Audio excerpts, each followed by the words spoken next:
vivid verses. The conference room on the 42nd floor offered a pristine view of downtown Portland, the Willamette River cutting through the city like a promise. Nathan Cross stood at the window, coffee cooling in his hand, watching the morning traffic coalesce into patterns. Everything moved in systems he'd learned.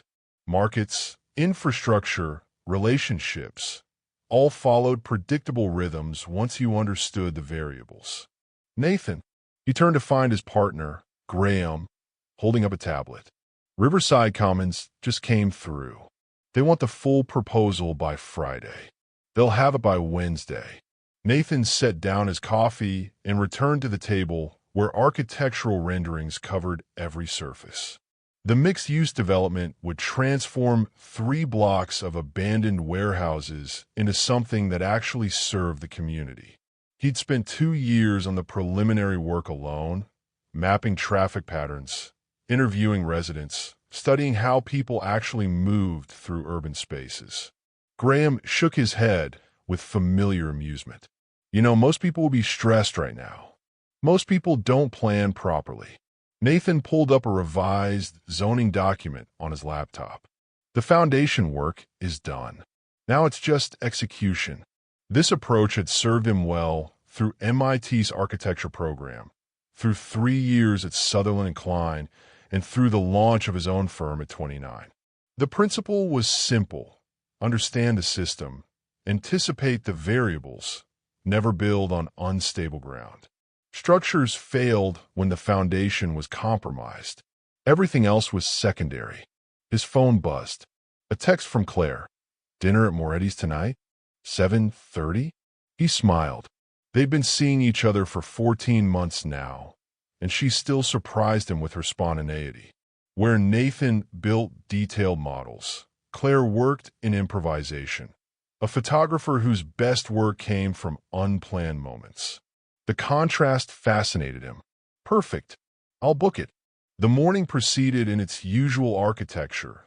Client calls, permit reviews, a design session for a community center in Southeast Portland. By 6, Nathan had cleared his desk and headed home to his apartment in the Pearl District. He showered, changed into dark jeans and a charcoal button-down, and arrived at Moretti's 15 minutes early. Claire was already there, which was unusual. She waved from a corner booth, her dark hair pulled back, wearing a green dress he hadn't seen before. Something in her expression seemed different. Brighter, maybe more animated. "You beat me here," he said, sliding in across from her. "That's a first." I was excited. She reached across the table, took his hand. "I have news. Good news, I hope. The best." Her eyes shone. "Remember the gallery show I applied for? Blackwood Contemporary." "Of course. The curator was reviewing your portfolio. They said yes, Nathan. Not just for a group show, a solo exhibition. 6 weeks, full gallery space, opening reception in September." Nathan squeezed her hand, genuinely pleased. He'd seen her work, the way she captured moments of unexpected beauty in urban landscapes. She deserved this. "Claire, that's incredible. They're getting a hell of a photographer."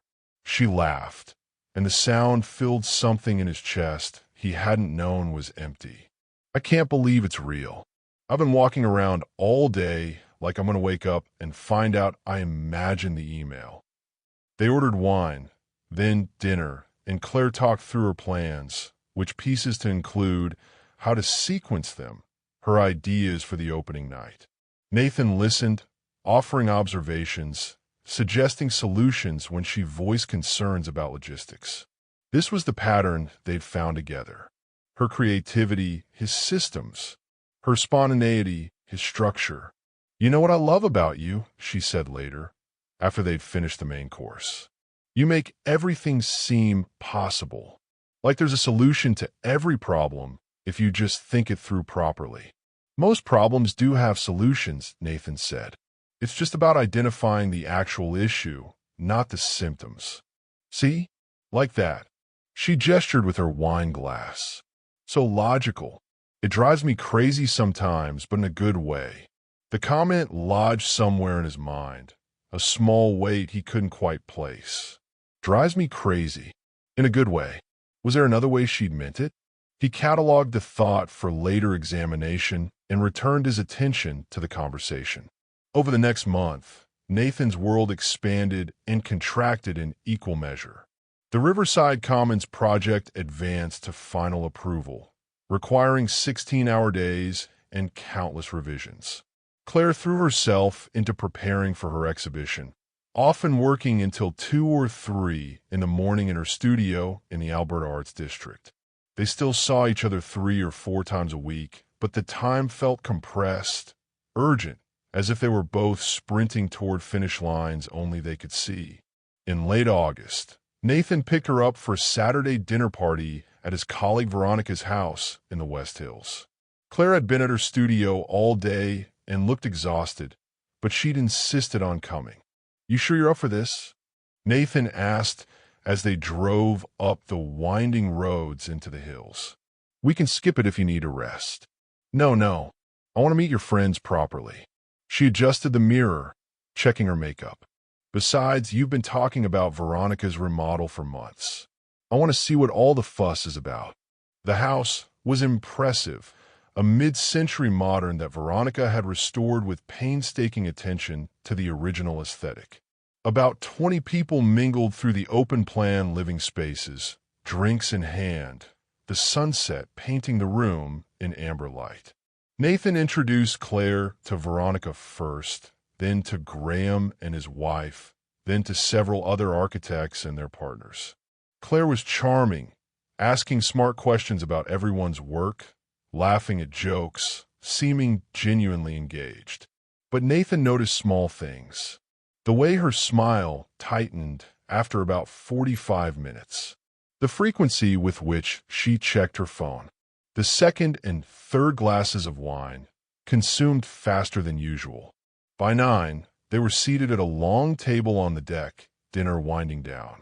The conversation had turned to a controversial development proposal downtown, a high-rise that would block sightlines to Mount Hood.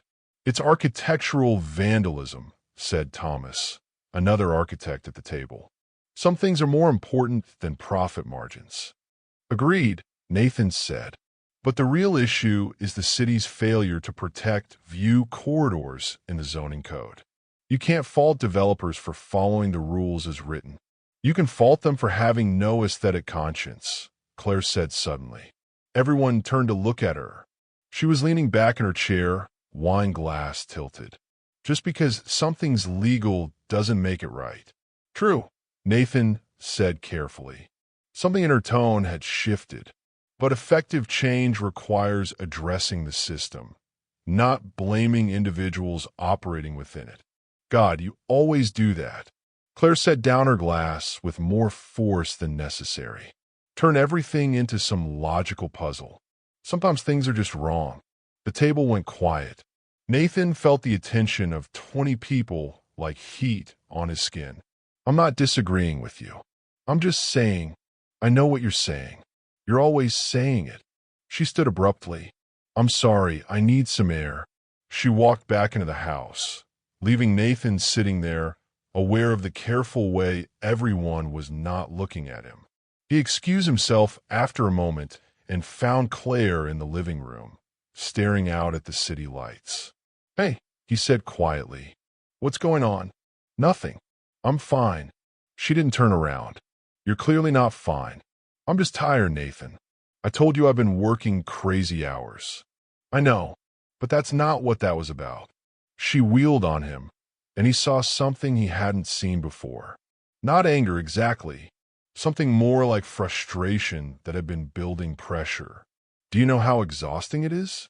To always be the chaotic one, the emotional one, while you sit there being so perfectly reasonable about everything."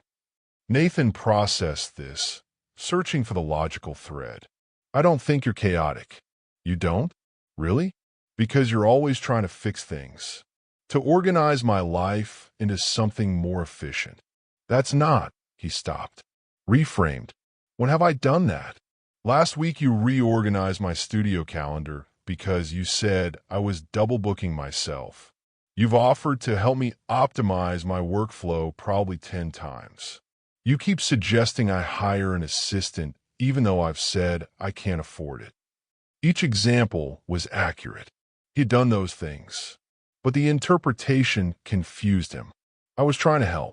I know. That's the problem. You see me as something that needs to be fixed. That's not true. But even as he said it, he felt the first tremor of uncertainty. Did he?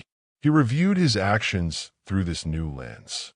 The calendar reorganization, the workflow suggestions, the repeated comments about how much more she could accomplish with better systems. "Oh, I see you working yourself to exhaustion," he said slowly. "And I want to help. That's all it is." She closed her eyes. "I know. I'm sorry. I'm just stressed about the show, and I took it out on you. Can we just go home?" They left shortly after, the drive back downtown silent, except for quiet music from the speakers. Nathan walked Claire to her apartment, kissed her goodnight, and drove to his own place with a strange feeling he couldn't name. Not anger. He rarely felt anger. Something more like confusion. A calculation that wasn't resolving properly. He replayed the evening in his mind. Her comments. Her interpretation of his actions. The gap between his intent and her perception. For the first time in a long time, Nathan encountered a system he didn't fully understand. The exhibition opening arrived on a Friday in mid-September. Nathan took the afternoon off to help Claire with last-minute preparations at Blackwood Contemporary, a converted warehouse space in the Central East Side. Her photographs lined the white walls in carefully sequenced groups. Urban landscapes that found beauty in decay, in rain-slicked streets, in the interplay of old and new architecture. "It's brilliant," Nathan told her, meaning it. "Claire, this is really special." She was practically vibrating with nervous energy, adjusting frames that didn't need adjusting, checking and rechecking the printed materials. "You think people will come? Are you kidding? Look at this work." The opening was scheduled for 7. By 6:30, people were already arriving. By 7:15, the gallery was packed. Collectors, other artists, critics, friends. Nathan watched Claire work the room, radiant in a black dress, talking about her process, her vision. This was her element. This was what she'd worked toward. He was talking with one of her photography professors when he noticed a man standing very close to Claire near the back of the gallery. Tall, maybe 40, expensive suit. Claire was laughing at something he'd said. The man touched her arm. Just a brief contact, but something about the familiarity of it snagged Nathan's attention. He filed the observation away and returned to his conversation. Around 9, as the crowd began to thin, Nathan found Claire accepting congratulations from a small group. She looked happy but drained, running on pure adrenaline. "You were incredible tonight," he said when they had a moment alone. "How are you feeling?" "Like I might collapse any second." She leaned against him. "Thank you for being here. It meant everything." They left around 10, after the gallery director assured Claire the opening had been a massive success. In the car, Claire seemed to deflate, all the energy leaving her at once. "That guy you were talking to," Nathan said as he navigated toward her apartment. "Tall, dark suit. Who was he?" "Who?" Claire scrolled through her phone, checking Instagram posts from the evening. "By the back wall. You two seemed familiar." She looked up, and something flickered across her face. "Oh, that was Ryan. He's a collector." "What?" "Just curious. He seemed interested in your work." She returned to her phone. The answer felt incomplete, but Nathan didn't press. Claire was exhausted, and he was probably reading too much into a simple interaction. Pattern seeking where no pattern existed. He walked her to her door. "Get some sleep. You earned it. Will you come up?" He hesitated. "You're exhausted. I don't want to be alone. Please." They went up to her apartment, a one-bedroom in a converted industrial building with exposed brick and ductwork. Claire headed straight for the bathroom. Nathan heard the shower start and wandered the living room, looking at her bookshelves, her collections of vintage cameras, the chaos of her creative life. Her phone buzzed on the kitchen counter. He glanced over, not meaning to look, but the notification was visible on the lock screen. Ryan, incredible show tonight. Coffee tomorrow to discuss the piece we talked about? Nathan stood very still. The piece we talked about. Well, had they talked about it? Tonight, at the gallery? Or before? He heard the shower shut off. Claire emerged a few minutes later in pajamas, toweling her hair. You okay? She asked. You look weird. Your phone buzzed. Someone named Ryan. She went still for just a fraction of a second. Then she moved to the counter, picked up the phone, read the message. Oh yeah, he wants to buy one of the photographs. That's great. Yeah. She set the phone down, screen side down. I'll figure it out tomorrow. Nathan watched her move to the couch, curl up at one end. Something in the room had changed temperature. How do you know him? What? Ryan. How do you know him? I told you. He's a collector. Her tone had shifted into something defensive. Why does it matter? It doesn't. I'm just asking. You're not just asking. You're interrogating. Nathan took a breath. Recalibrated. Claire, I'm trying to understand. You seem familiar with him. More than you'd be with someone you just met tonight. She stood up abruptly. What are you implying? I'm not implying anything. I'm asking a direct question. This is what you do, Nathan. You analyze everything until it becomes something it isn't. The deflection was almost elegant. He recognized it now, saw the architecture of it. When confronted with a question she didn't want to answer, she reframed the issue as his problem. His overthinking, his need for logic. So you've never met him before tonight? Nathan kept his voice level calm. I didn't say that. So you have met him before? God, yes, okay. I met him a few weeks ago when I was placing pieces in the show. He came by the gallery. We had coffee once to talk about my work. Is that a crime? The pieces assembled themselves in Nathan's mind. You had coffee with another man and didn't mention it, because I knew you'd make it into a thing, which you are. Right now, I'm not making it into anything. I'm noticing that you kept it from me. She moved toward him, and he saw tears forming. I didn't keep it from you. It just didn't come up. And now you're making me feel guilty for having a normal professional conversation. Nathan stood at a crossroads he recognized from his work. When a structure began to fail, you could either reinforce the weakening points or you could reassess whether the foundation itself was sound. He'd always chosen reassessment. It was more difficult, but it was honest. I'm not trying to make you feel guilty, he said, but I'm allowed to have questions about why you didn't mention meeting with someone who's now texting you after your show. We're talking about my work. That's all this is. Then why are you so defensive? Because you're being paranoid and controlling. And there it was. The problem inverted. His reasonable question transformed into character flaw. He was paranoid. He was controlling. The foundation shifted beneath him. I think I should go, Nathan said quietly. So, you're leaving? Great. Perfect. You just called me paranoid and controlling. I don't think staying is productive right now. He left before she could respond, taking the stairs instead of the elevator, needing the physical movement to process what had just happened. In his car, he sat in the parking garage and reviewed the evening like footage, looking for where he'd miscalculated. He'd asked a simple question. She deflected. He'd pressed for clarity. She'd attacked his character. The pattern was familiar now that he saw it. How many times over the past months had conversations followed this architecture? Small disagreements that spiraled when he tried to address them directly, always ending with him being too analytical, too logical, too cold. His phone buzzed. Claire, I'm sorry. I didn't mean to snap. Can we talk tomorrow? Nathan typed. Sure. He paused, then added, get some rest. He drove home through empty streets, the city lights reflecting off wet pavement from an earlier rain.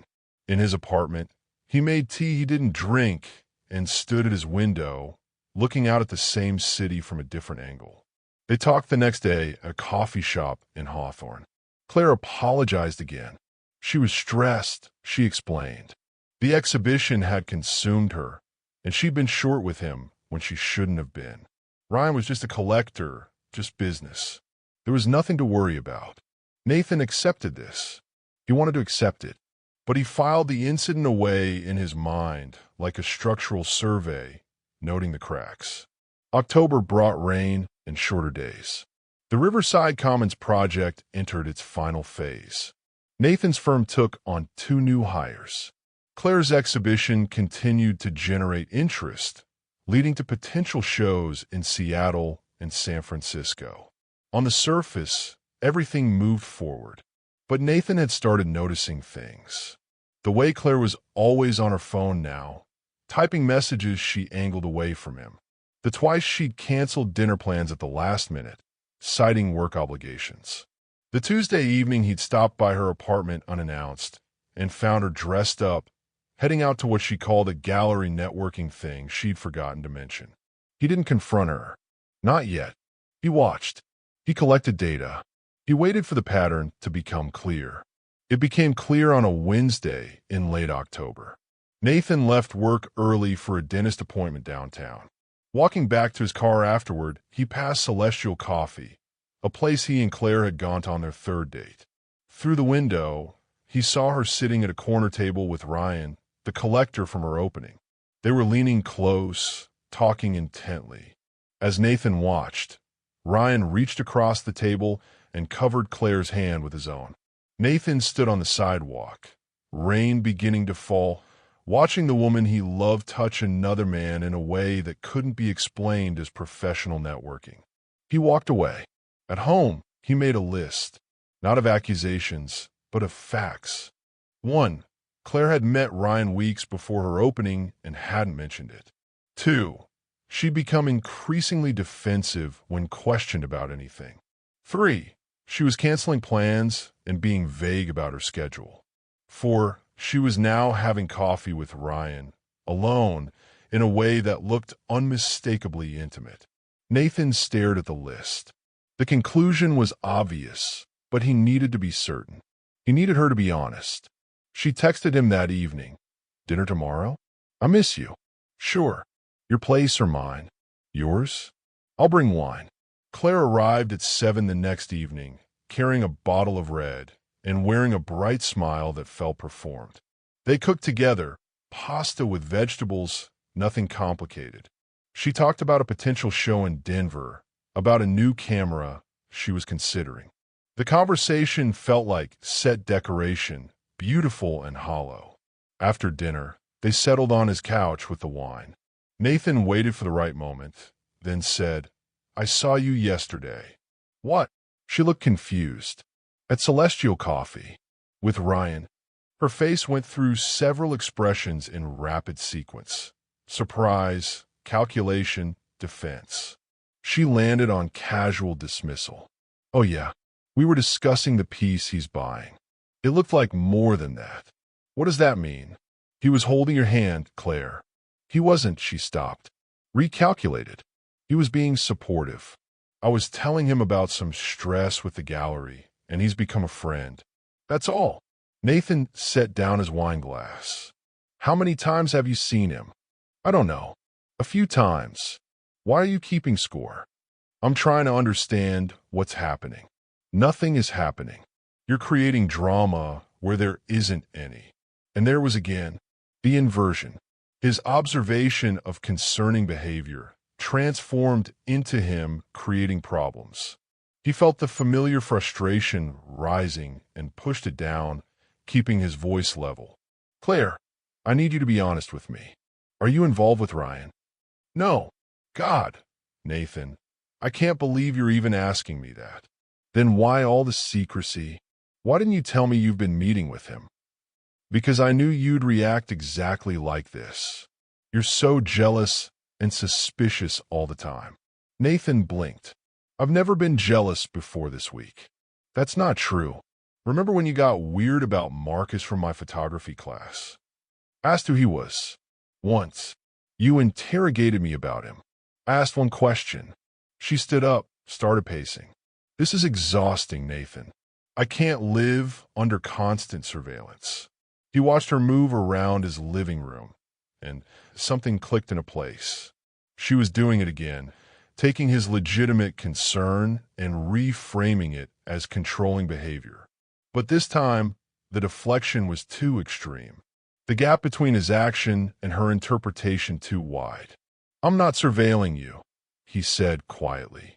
I saw you with another man who was clearly more than a client, and I'm asking you about it. That's not unreasonable. You think I'm cheating on you? Are you? She stopped pacing, looked at him, and in her eyes, he saw something that confirmed what he'd already calculated. Not guilt exactly, something more like resentment at being caught. I need space, she said finally.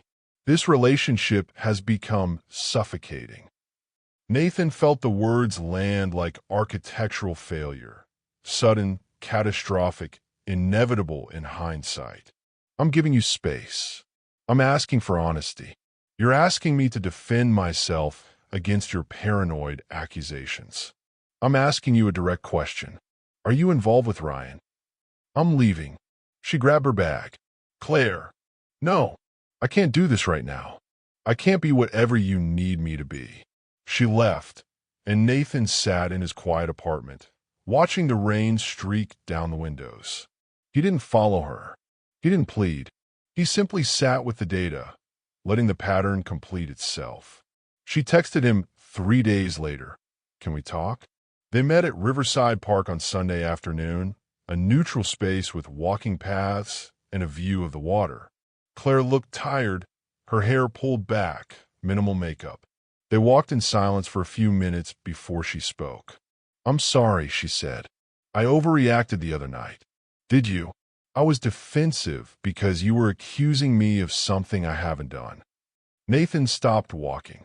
Claire, I'm going to ask you one more time, and I need you to be completely honest. Are you romantically involved with Ryan in any way? She met his eyes. No.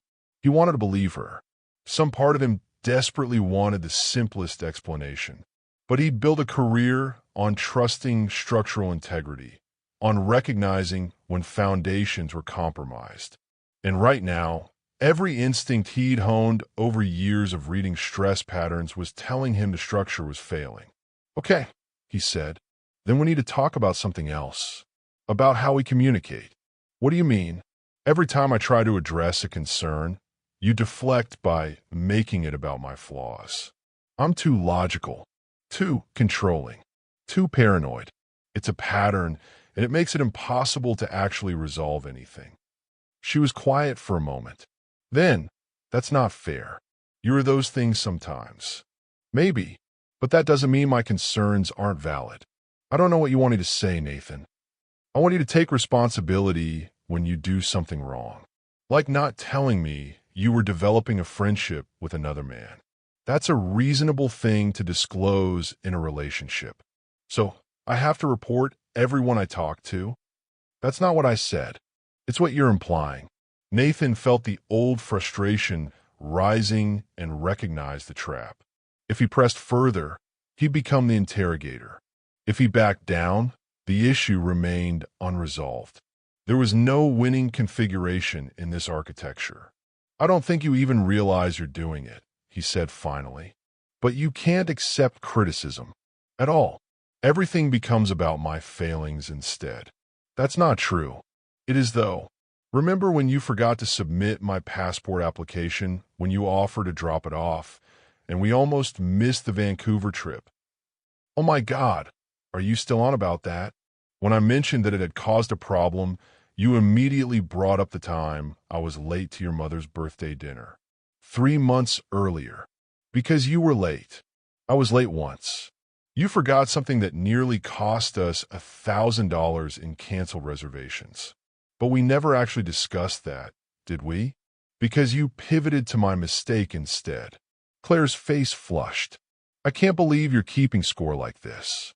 I'm not keeping score. I'm trying to show you a pattern. The pattern is that you won't let anything go. You're like a computer, just storing every little mistake, ready to bring it up months later. Nathan took a breath. Let out.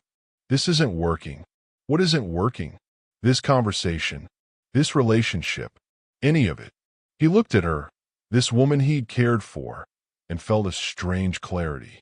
Claire, in 14 months, I can't think of a single time you've apologized for something without either justifying it or immediately pointing out something I've done wrong.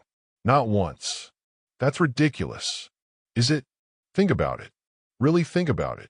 She opened her mouth, closed it, looked away at the water. When she looked back, there were tears in her eyes. You want me to be someone I'm not.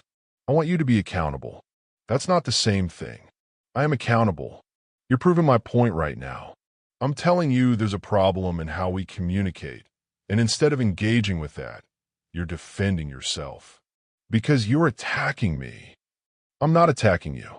I'm trying to talk about a pattern that's destroying our ability to work through problems.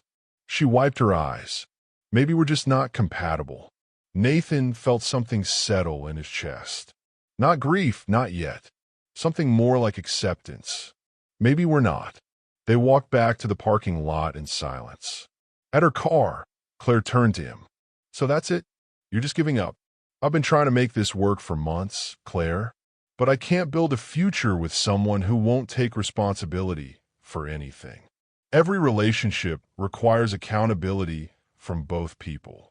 I've been willing to examine my behavior, to change when it's reasonable. But you haven't. Not once. So this is my fault. This is both of us recognizing that we want different things. She got her car, sat there for a moment with the door open. For what it's worth, Ryan and I are just friends. I wasn't lying about that. Okay, you don't believe me. Claire, at this point, I don't think it matters. She closed the door, drove away. Nathan stood in the parking lot as the sun dropped toward the hills, painting everything in amber light. He drove home slowly, taking side streets, letting his mind process the ending of something he'd hoped would last. When he arrived at his apartment, he made tea and stood at his window, looking out at the city he knew so well. His phone buzzed around 8. A text from Graham. How'd it go? Nathan stared at the message. He hadn't told Graham he was meeting with Claire. Then he remembered. They had a Monday meeting scheduled. Graham was asking about the Riverside Commons presentation. All set for tomorrow, he typed back. He set the phone down and returned to the window. The city sprawled below him in grids and patterns, millions of individual decisions creating collective structure. Somewhere out there, Claire was probably calling a friend, explaining how her boyfriend had been impossible, how he'd accused her of cheating, how he couldn't accept her for who she was. And maybe that last part was true. Maybe he couldn't accept someone who refused to be accountable. But that was okay. Some foundations simply weren't stable enough to build on, no matter how much you wanted them to be. Nathan's phone buzzed again. This time, it was Claire. You never loved me. You loved the idea of fixing me. He read the message 3 times, examining it from different angles. Was there truth in it? He thought about the calendar he'd reorganized, the workflow optimizations he'd suggested, the systems he'd tried to introduce into her creative chaos. No, he decided. He'd loved her, the actual her, with all her spontaneity and creative fire. But he'd also seen her potential and wanted to help her reach it more easily. Those things weren't mutually exclusive, but trying to explain that now would be pointless. She'd already constructed her narrative, and in it, he was the controlling architect trying to redesign her into something more manageable. He didn't respond to the text. Over the next few weeks, Nathan discovered something unexpected. Relief. Not happiness, not yet, but a kind of clarity he hadn't felt in months. No more wondering if he was being too logical. No more second-guessing his concerns. No more conversations that spiraled into arguments about arguments. The Riverside Commons project completed its approval process. His firm celebrated with dinner at a restaurant in the Pearl District, and Nathan found himself laughing genuinely for the first time in weeks. "You seem better," Veronica observed over dessert. "Lighter? Maybe I am. For what it's worth, I like Claire, but I always thought you were walking on eggshells around her." Nathan considered this. Was it that obvious? To me it was. "I've known you for 6 years, Nathan. You don't do eggshells. But with her, you were always measuring your words." He'd never thought of it that way, but she was right. He had been careful, always trying to phrase things in ways that wouldn't trigger her defensiveness, always preparing for the deflection. "Well," he said, "I'm not doing that anymore." In early December, Nathan ran into Claire at a coffee shop in Alberta. She was with Ryan, and the way they sat together answered any lingering questions about whether they were just friends. They weren't. Claire saw him and looked away quickly. Ryan didn't seem to notice, absorbed in whatever he was saying. Nathan collected his order and left without approaching them. In his car, he examined his feelings like architectural plans, looking for weak points. Was he angry? Not really. Hurt? Less than he'd expected. Mostly he felt validated. His instincts had been correct. The foundation had been compromised long before the structure fell. His phone buzzed a few hours later. "Claire, I'm sorry you had to see that." He typed back, "It's okay. I hope you're happy." A pause. Then, "You were right about some things. I do deflect. I'm working on it." "That's good." "Really? Ryan says I do it to him too." Nathan smiled despite himself. Old patterns take time to change. "Yeah, I'm sorry, Nathan, for how I handled things. I appreciate that. Think we can be friends eventually? Maybe.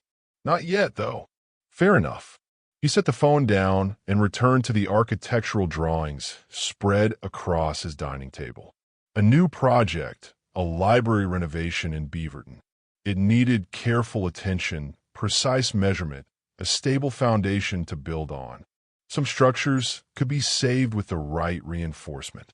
Others needed to be demolished, so something new could rise in their place. The skill was knowing which was which, and having the courage to walk away when the foundation couldn't support the weight you needed it to carry. Nathan picked up his pencil and returned to the work, building something solid from clean lines and honest calculations. Outside, rain fell on Portland in predictable patterns, washing the streets clean, following the system's gravity and infrastructure had carved into the city's bones.